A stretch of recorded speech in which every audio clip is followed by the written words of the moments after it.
And I was walking up and down the aisle at the bookstore. At the time, it was the occult aisle because that's what they named all of this. So I'm walking up and down. What can I read next? What can I read next? And I see the book, and the book is The Journey of Robert Monroe. And I just was in shock because this is that place. This was a book about that place that I had read about so many years ago and just didn't really think I could ever get there. My guest today is Allyn Evans, who's the current CEO of the Monroe Institute. Allyn, welcome, and thanks for coming on the show. Thank you. Glad to be here. Well, I've been looking forward to this conversation, and it's taken us a while to get the calendars to sync up. But I'd like to start with some background of what your life was like growing up, and then can you tell us about what led to your role at the Monroe Institute? Sure. So I grew up in Mississippi in a small town and just a very solid family, friends and neighbors environment. So definitely grew up with a lot of support. And as I grew older, I started getting a young adult. I started getting very curious about things I was reading. And it would be associated with this concept, just like what we say here at Monroe, you're more than your physical body. It's what we ask you to believe. Um, that, wow, I am more than my physical body. And the way I was raised, I didn't know that. So I was reading these books that were just blowing my mind, reshaping my paradigm there. And um, I started getting very curious. And I was always was curious. So I started seeking and trying to figure out, well, if these people that I'm reading about can do these things, like be more intuitive, be more psychic, have these experiences, well, I should be able to, right? And that's I was just going after it and trying to solve that problem and trying to figure it out. It dawned on me one time when I was reading a book from a psychic who said, "This is how you do it." And I've been doing it since I was 3. That, wait a minute, if you've been doing it since you were 3, how are you going to teach me? Because I haven't been doing it since I was 3. I'm probably, by then I was probably late 20s, early 30s. So I had some other things I had to learn how to do to reach that state. So I started again reading more books, and I found the Monroe Institute in books. And when I did that, it was years before the internet. So I couldn't just get on here and Google and go, what is it? But I just knew it as this mysterious place somewhere out there that people seem to develop these skills that I was seeking to develop. So I read the books. I kept thinking about it. I then went on my own self-taught path. I didn't have a teacher, and it was probably because I didn't have the courage to go out and say, "Hey, I'm looking for this. I'm looking for that teacher." Didn't have the resources to go, say one of the authors and go, "Hey, call them up and pay them to help me." So I was like, "Okay, how do I do this?" So I started with dream analysis and I started meditating. Now, my meditation practice was really bizarre at the time because, again, it's me reading it from books, not really understanding, but I was learning how to quiet the mind and how to get in that very thoughtful, expanded state. So I just continued that practice. Dream analysis helped me learn what I call like a second language so that I could interpret and process nonverbal communication, which is typically how you might receive information, say from a guide in dreams, from a meditation. So that was a big step for me. And then 2008, so fast forward many years later, I was with my daughter in a bookstore and I was walking up and down the aisle of the book. And at the time, at the bookstore, at the time, it was the occult aisle because that's what they named all of this. So I'm walking up and down. What can I read next? What can I read next? And I see the book, and the book is The Journey of Robert Monroe. And I just was in shock because this is that place. This was a book about that place that I had read about so many years ago and just didn't really think I could ever get there. So I bought the book, read the book. By the end of the book, I had bought all the Gateway series, which is then it was 6. a package that I could go through all of these exercises, which we call meditations, until explaining the gateway process, which is our flagship program here. Before I was done, I was like, I don't care if I have the money, I don't care how I do it, I've got to go. And so I was there by March of 2009, taking my first gateway. That must So that's how it started. that must have been exciting. I've one of my ambitions is to be able to go and do the Gateway program actually at the Monroe Institute, not just Yes. the virtual one. And Yeah. was it Far Journeys? Was that the book, the first book that you read? No, actually, it was the journey of Robert Monroe. Oh, So it's called The Journey of Robert Monroe. Okay, it was it was written by Ron Russell, who was a friend of his. right. And what I love about the book is it's a very real explanation of the man. So it introduces weaknesses, strengths, and then the story of how it all unfolded. Ah, interesting. I've never run across that one, and I've read all of Robert Monroe's books like several Right. times. I've read those. Yeah, yeah, But that for me came later. I wasn't interested in out of body. yeah. I didn't even know when I first showed up here, I wasn't concentrating on that at all.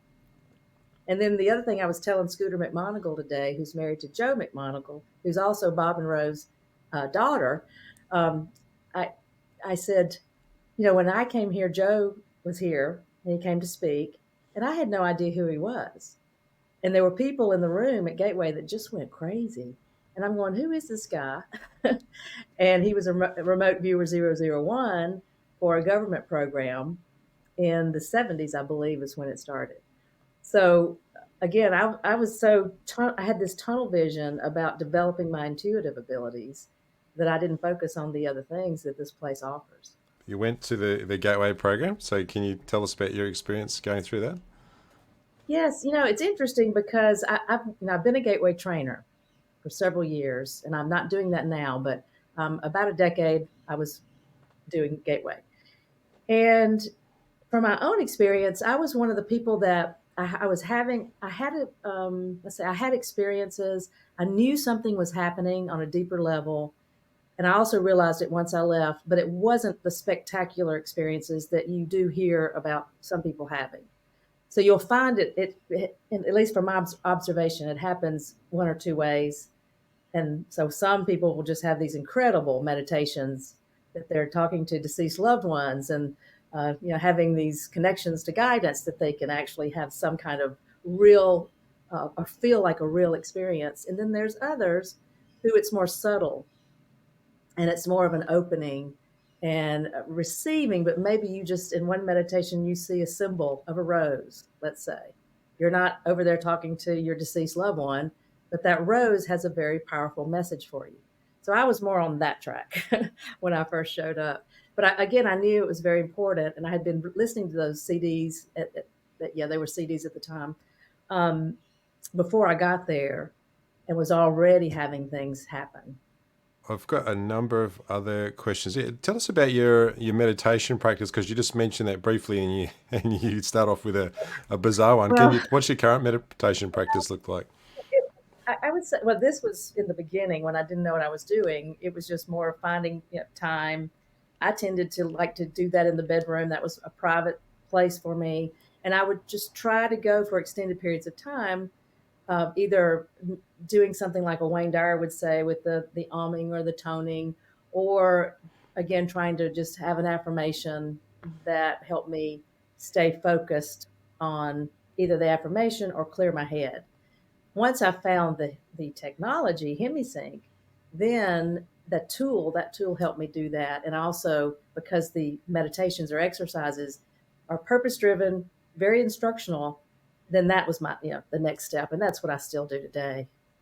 Yeah, I find them really Yeah. really useful as well. Sometimes if you I just don't want to sit down and try to be quiet, and the hemi sync is good for I've got the rabbit brain going, I call it, then that really just quietens things down, and you can actually have a bit of peace for a while, which is really really good.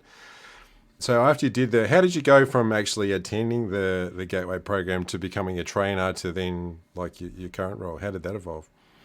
Right. So when you take two programs, then you have an option if you're interested in helping, spread this out to others or teach it or train it. we have a program called Outreach, where you can teach basically the first 2 days of Gateway. It's a little bit different, but it's similar in the material. And so I did that the next year. I signed up, went through the program, and then the following year, I was one of the I did more outreach programs than anybody in the U.S. So that made me. They looked at me and said, "What's she doing?" Because our U.S. outreach trainers tend to have trouble filling seats. And so then I was asked to be the outreach trainer, co-trainer. And then from that evolved Gateway in a few years after that. Okay, so you really took to it like a fish to water. Yeah, it's interesting because over the years I have, and sometimes I've chided myself about this, about being so narrowly focused on Monroe, hemisync. Monroe Sound Science is our evolution of that. That maybe I was missing other teachings that would have been very helpful to either to me or to others I teach. But I realize now, sitting here, that was probably all by design because that's where I needed to be focused so that I could be a just very clear channel of this process, this work, the sound technology. Okay. Has your view of consciousness and consciousness studies, how's that evolved since you've been involved with the Monroe Institute? Hmm. That's an interesting question. I mean, as far as research, we're getting more and more active. We've just recently hired, as of January this year, hired a full-time researcher, co-director of research. And before that, we were usually having, well, I say for 5 years before that, we had one researcher, also co-director of research, who would only be able to give us one day a week. So it's exciting now to really be able to focus on this and to look and see what's happening in the brain when we're doing these meditations, when we're using the sound technology.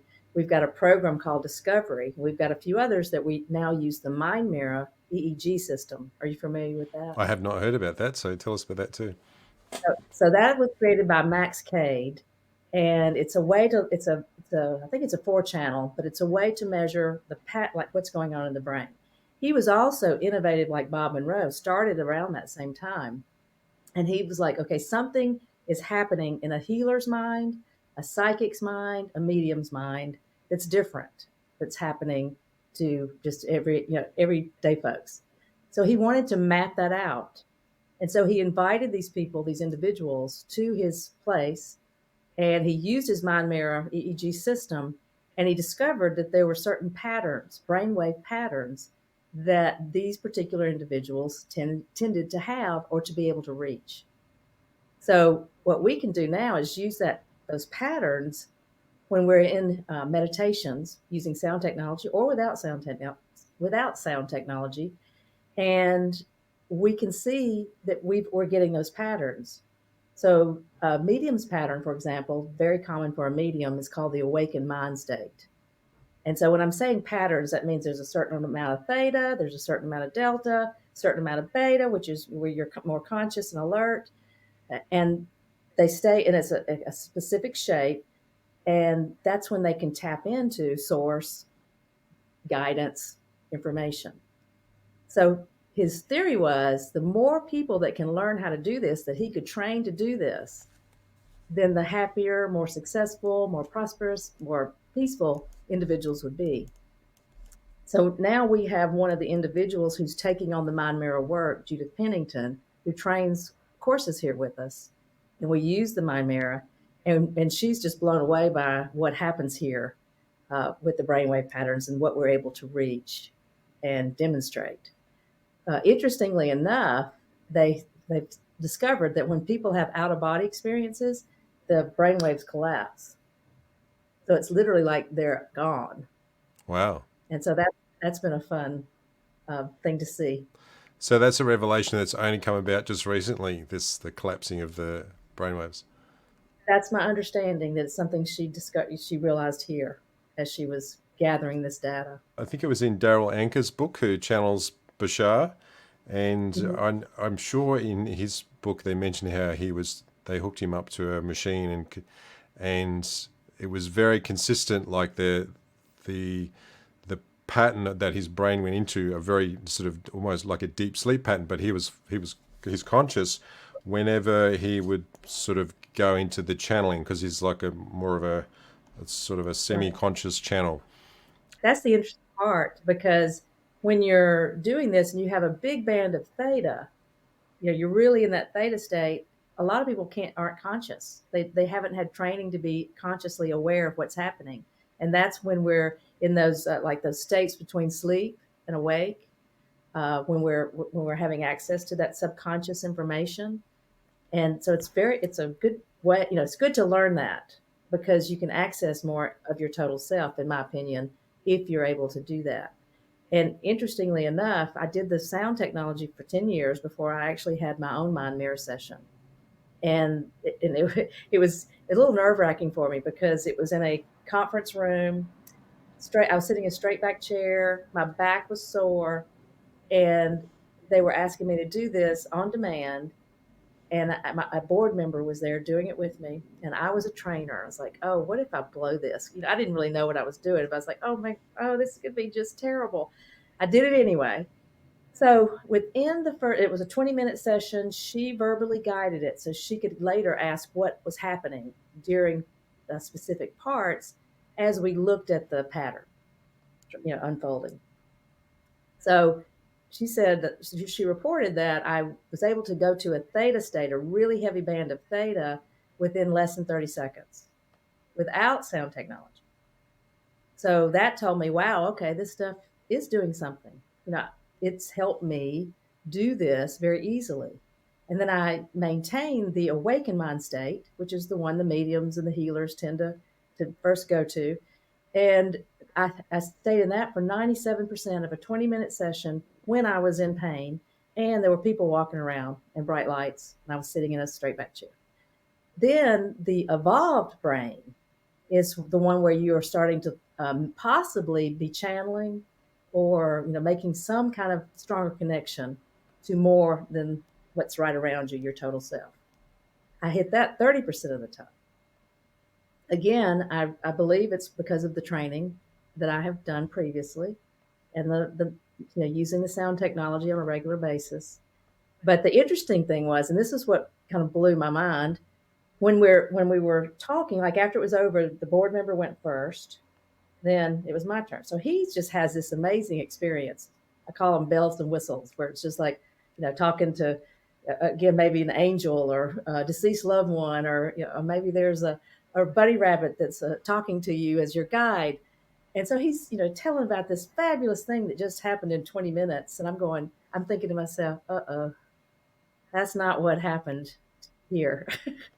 And I really started sinking down in my chair because I was like, oh, this is not good. It was like my fears had come true. So she started talking to me about it. And she kept asking me questions. And I was going, no, nothing really happened. No, no, because I didn't have, the interaction with anything.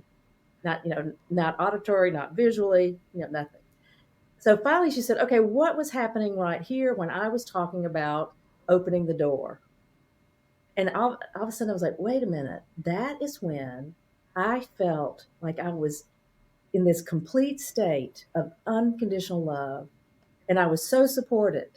And I was one with the universe, just kind of having that kind of moment. And she goes, okay, that's evolved. That's the evolved mind state. And that's when you opened up to that channeling possibility. Well, I was going to discard the whole thing.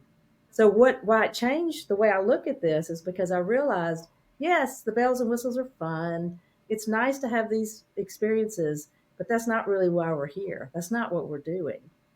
We're wanting to reach that space that's very dark, very quiet, very still, and just filling us with love and support. So, was that one of the sort of more defining moments that you've had, or have you had any other moments or experiences that have really changed your perspective or what you think about consciousness? That certainly did change my perspective again because I just thought it was more about what I was receiving in a two-way communication system. Mm. So yes, that certainly did. And then I've had other experiences that it's interesting. It's more like breadcrumbs. And that's why we always say, please journal everything, because when you look back, you see that you're giving little hints and breadcrumbs to help you follow the path that's yours to follow. Even though you might be afraid, even though you might have, fears about your ability to do it, whether you think you have the resources, whether you think that you have the skills, whatever it is. But you can see that it's an unfolding of a jigsaw puzzle, and sometimes it takes years before you see it. And so, me sitting in this position, I definitely had a lot of those moments where I was like, okay, now why did I have that meditation and that experience when there's no way that I would end up in this position or disinvolved? I remember reading my journals after the first year of me starting this process, coming to Monroe. I had totally forgotten that I had been receiving information, because I'm auditory, so I hear things, that I'd been receiving information that the Monroe Institute needed me. And I was embarrassed to write. I would say, okay, this is crazy. I'm going to write it down anyway.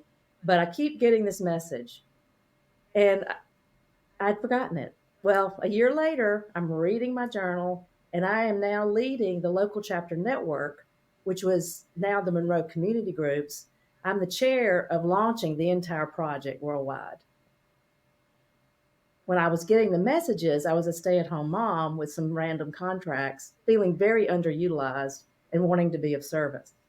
So, yeah, that was that's when I realized, or I guess a way for me to look back and go, we really are supported, we really are guided, and we just have to pay attention. But pay attention. Yeah, sometimes the messages are subtle, aren't they? Yes, that's why you write them down too, because sometimes it makes zero sense, because maybe it is just a symbol of a rose. It sometimes is like a big jigsaw puzzle with all these tiny little pieces that you're putting together over time. And again, it could be 10 years, it could be 20 years, it could be 1 year. Did you ever get to meet Bob Monroe before he passed on? Now, he died in 1995, Oh, yeah, and that was a um, fair while after. yeah, Yeah, I was 2009 when I showed up. yeah. There was someone else whose books I really enjoyed was Bruce Moen. I think Hmm. he was an attend. I know he was still an attendee there after Bob passed on, and then after his wife was his wife Nancy. I think Uh, was he someone that was around during your time no, or no. yeah. Yeah, yeah. There's, there's like they're all veterans, aren't they? It's such a old. I guess Bob's books are like written in the '80s, so that's yeah, we're going back a fair way. And then the other one, the more I think it was Tom Campbell's books. Yes, That's I think that's how many of us found out about the Monroe Institute. right. And I do know Tom. He's a wonderful man. Yeah, he's very generous with his time. I think he's probably one of the most widely, if not the most widely interviewed person who I know of that's been at the Monroe Institute. He's very generous. So the focus, when I first heard about focus levels, was actually in Bruce Moen's books, which was at Okay. Voyages into the Afterlife. And so, could you tell us a little bit about what the focus levels are, and how that fits in with the programs? Right. So it's really the system that Bob Monroe created, and it was like a map of consciousness.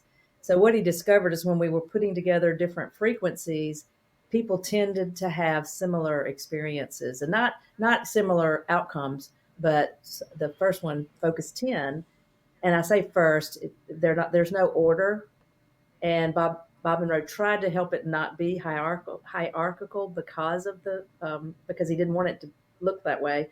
But when you have 10, 12, 15, that's what it sounds like. It sounds like the higher level must be better. That's not the case.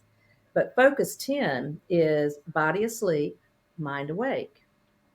To me, it's one of the most exciting focus levels, because that's where you really learn that what I was talking about, reaching those theta states and having a lot of delta going on, but you have beta too. You are alert. You can remember the experiences. So it's a really great training focus level. And you literally will feel like your body's asleep. And I remember when I was doing it at home before I came here, I would have these moments when I was doing Focus 10, and I would hear somebody breathing very heavily. And I was like, and I would just be going in my head. It would kind of scare me, like, what is that? Where am I hearing that?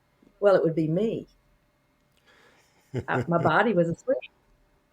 So, I mean, you literally in those, when you get into those very heavy Focus 10 level states, you can be snoring and go, okay, who's snoring? It's me. So it's an interesting phenomena. Focus 12 is another level. And that's the way I look at that is it's an expansion of self. It's where we're looking at total self of access. So some people might say higher self. And that's where a lot of nonverbal communication can come in from you can think of it like a dream state, a meditative state that's where you're able to access those different parts of yourself. Maybe an inner child, maybe it's pieces of your soul that you're trying to bring back to you. And then Focus 15 is no time. It's called the void, and it's where we can really play around with past, future, present moment, and it's a state really of initiation. It usually means you want to be initiating something so that something occurs. Otherwise, it can tend to just be this silent void that you're in, which is nice too. And then Focus 21 the way I look at Focus 21 is that we're going beyond, and that's where we're really stepping into that space that we can reach out to deceased loved ones, guidance, things like that. And then Focus 27 we call the park, and that's just it's interesting. It has this amazing energy now because so many of us have gone there in our meditations, and it seems to almost have a structure to it. Like you'll go there and see the healing center. You can go there and see the Hall of Records. You can go there and even we have a class called X27 where you go build your place there. That you can, when you go meditate, you can go hang out in that space. So it's one of my favorites just because of how broad and so many of us have shared experiences there. So that's just a few of them, the basic ones. So your everyday work and the people you're involved with, and I guess kind of what I do as well, you get used to the idea that we're working and talking about things that a lot of people are very skeptical of. And so what do you generally say to people who doubt the legitimacy of phenomena like OBEs or psychic abilities? So one of the things we pride ourselves in is that we want you to have the experience. We don't, so I'm sitting here telling you about some of my experiences, but what I really want to happen is for you to come here, you to get on our app, you to come to a program, not to give me money, but for you to have the experience. And the sound technology is a key driver for that. I mean, we had a Buddhist monk in the 1990s that came from Canada. He was the head of um, an order, and he spent 1 week with us. And at the end, he was like, "You Americans, y'all figure out the shortcuts to everything." And he realized that this was a fast track compared to years and years and years and years of sitting. And it is. I mean, you can be in those states and hold those states for extended periods of time without discipline, except the discipline of the 30 minutes, 45 minutes that you listen to the meditation. I've always been fascinated by the out of body experience. That's kind of my go-to thing, and I've been successful one time. So I'm Oh, interested in being more successful than just once. So, what would you say to someone in my position as far as, okay, well, I'm thinking about doing something with the Monroe Institute. What should I do? well, so we do have OB Spectrum, which I have trained, and that gives you a lot of different ways to experience or view an out of body. Most people now, when you had yours, would you call it a traditional type experience, a classic experience, where you know that you're out, then you can look down at your body where you've left it, maybe a silver cord, maybe a vibration before all that happens. It wasn't quite that because my intention. So I followed Michael Verduga's Okay. methodology. So So yeah. I'd just woken up and I just managed to catch myself as I'd woken up, and I was thinking about standing in front of the bathroom mirror, and then zip, I was in front of the bathroom mirror. Sure. So so I was away from my body, like in a different floor of the house at that point. So I didn't get to see that, but that was the only difference, I would say. The rest of it was fairly similar to what other people have described. Okay. And so that the what we find is people really want the classic traditional experience, just what I was Mm. explaining. Yep. What we teach at the OB Spectrum program is that there's so many different ways for this to happen, and it's really more about the outcome, not how you get there. But we have meditations and exercises and information that we teach in that program that helps people have experiences. And it's not always a guarantee. It's not a guarantee. We can't guarantee that, but we are leaving you with tools to work with, and everybody can do it. It's really just a matter of staying alert and aware. And that's why the Focus 10 training is so powerful, because you're training yourself to remain alert. The falling asleep, I can't really prevent that. It doesn't matter how much I try, but once you've had Uh, some sleep and then catching it when I wake up seems to be, that seems to be the ideal opportunity. I think it's different for different people. yeah, that's actually the ideal opportunity for me too. But I also found afternoons, and I would run two 45-minute exercises together, and I found sometimes that could be helpful too. But morning, and that space between waking up and then getting out of bed, if you can if you can build in time to hang out there and just right after you've woken up, then you're more likely to be in that state and be able to return to something similar that's got you in a lot of theta, delta, and then of course the beta. It's amazing to me that it's so related to a particular state of your brain, which is it's a very sort of scientific approach to me. That was what Mm-hmm. I was encouraged by. It's like, okay, well, if I wasn't born with psychic abilities like your person who was 3 years old, then what hope do we have? But there is a way to tap into that just by applying a little bit of science, it seems. Right, right. It works. So I have a question that I ask a lot of my guests is about what advice would you have for 25-year-old Alan? Hmm. I was already very curious when I was 25, and I actually probably started reading those books when I was 27, 28. But what would I tell? Really. So I'm going to be very vulnerable here, but I was so self-critical, so had so many self-doubts, and so I think that's where I got in my way.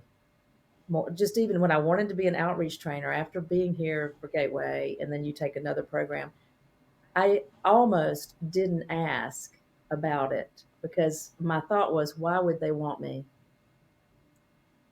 And I just I made myself do it. That at least, thank God, I had a little bit of courage mixed in there, because that's how I think I keep moving forward, is because I can pull out the courage card, or be afraid and do it anyway. But that would be, I would say, hey, get over it. And the other thing I would say to my 25-year-old self is, not everybody's going to like you, and that's okay.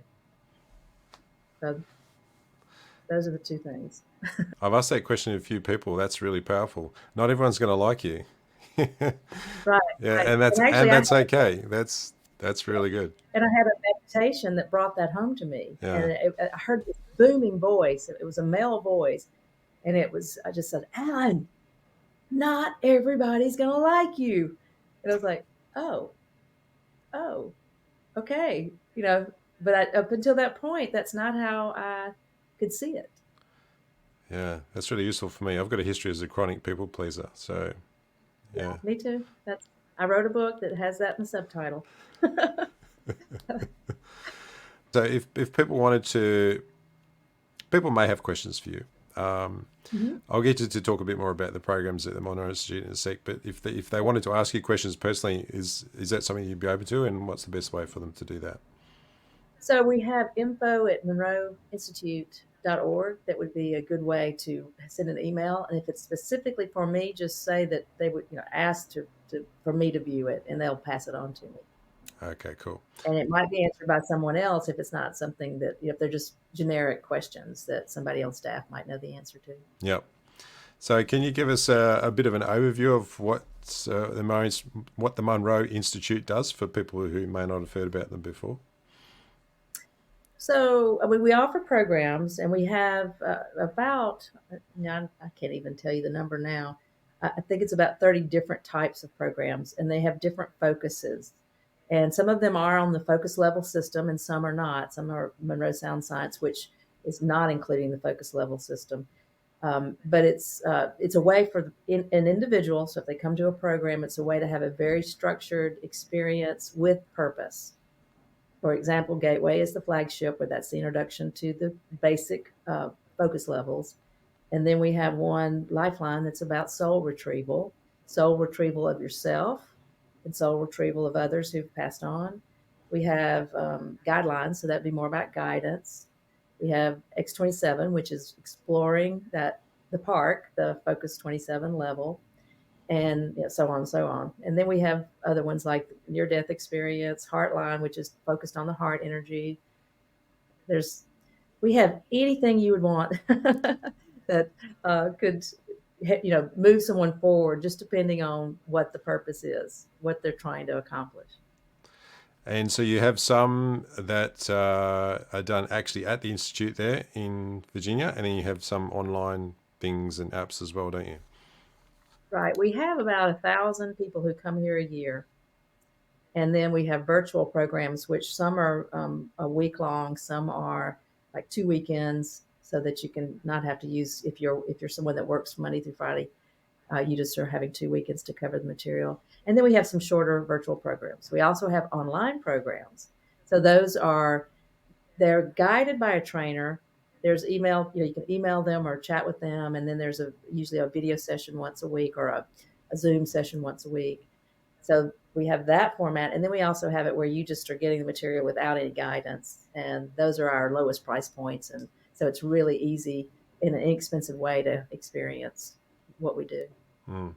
I learned about the Lifeline program from Bruce Moen's book, and I think that's absolutely fascinating. Is there been anybody that's been through that program, or do you know of any experience that somebody's had that was particularly profound that you could tell us about? It's hard. Sometimes it's hard for me to remember different stories, but I have one that I just recalled. Candy Sanderson, who is the author of The Reluctant Messenger. So it might be a book that, I think it's a great book, so I think your audience would be interested. Yeah. But she was coming here for about 10 years, and she took Lifeline, and she got a download of someone who had passed on, and she received their name, where they lived, and just more information. And she was able to verify it like immediately after the session was over, the meditation. That seemed to open this huge door for her, where then, I think it was a few weeks later, might have been a month or two later, she started, as she would be driving to work every morning, she started getting all these downloads, and she verbally recorded them. Had a tape recorder that she just recorded everything, then she transcribed everything, and that's what's in the book. And so she's in a whole different space now, with this gift that was gifted at Lifeline. Wow. What was her purpose for doing? Obviously, a purpose she didn't know that was how it was going to turn out. What was her purpose for coming there in the first place? Was it just because she had a relative that had No, passed on? no. So I'm not sure why she picked Lifeline. It might have been that a friend wanted to go, but she'd already been coming for several years, and she actually was one of the founding members of the local chapter network with me. So we were just both very passionate, about the organization. And so she would come like once a year, and that Lifeline just happened to be the one she selected Yeah. about, I think it was 10 years after she started. So what's in the future for yourself and the Monroe Institute? Do you think how do you see our understanding of consciousness evolving as humans as time goes by? One of our things that we're doing right now is we have this huge aspiration to reach 1% of the world's population, which right now is about 80 million, with a direct experience. Because we believe the more people that can get into these states of awareness and maintain them, then we really can change the world. And of course, there are other organizations with similar goals. So, all together, if we all focus on our 1%, we'll eventually have a tipping point, I believe. And I think that's what's driving us now. So, do you have a Okay. final positive message that you could leave people with before we wrap up the conversation today? Yes, I do. This is possible for anyone and everyone. And we have this amazing sound technology that cuts out all of the years of discipline and training and can help you reach these powerful states for yourself, have these amazing uh, have these amazing experiences yourself. Awesome. So do it. Yes, and I can recommend it too. As someone who has, I've struggled with meditation, and like being able to focus, and the HemiSync technology is really really useful for helping with people with that. If you do have trouble just quieting your mind, I can Yeah. thoroughly recommend it, and it's not expensive at all. Right. And Um, Monroe Sound Science is, the evolution of that. And then we've got the apps. It's real. There's a free section on there. So anyone can get started and listen to this stuff and yeah, experience. yeah. All right, Alan, it's been great talking with you today. You've been very generous with your time, so I appreciate you taking the time out to have a chat with me all the way over in Australia. Thank you. I enjoyed it.